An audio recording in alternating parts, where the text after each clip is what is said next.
நான் உங்கள் சுரேஷ். இப்போ நீங்கள் பார்க்குறது 13 ஆல் இண்டியா போலீஸ் ஆர்ச்சரி. நம்ம பில் போட்டின்னு சொல்லுவோம்ல, அதைத்தான் நீங்கள் பார்க்குறீங்க.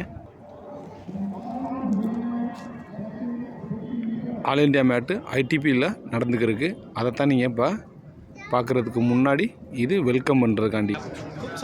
இப்போ நீங்கள் பார்க்குறது டார்கெட்.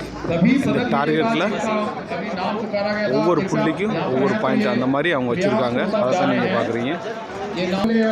இது எத்தனை பேர் அட்டன் பண்ணுறாங்களோ அவங்களோட நம்பரு இந்த இடத்துல தான் நின்று அவங்க டார்கெட் அட்டன் பண்ணணும். நீங்கள் இப்போ பார்க்குறது இதுதான் அந்த வில்லு. இதில் வந்து அந்த எரிவாங்க போட்டி அட்டன் பண்ணுறதுக்கு வீரர்கள்லாம் கலந்துக்கிறாங்க. எல்லா ஸ்டேட்லேருந்து வந்திருக்காங்க. இது தமிழ்நாட்டோட டீமு. அதைத்தான் நீங்கள் பார்க்குறீங்க.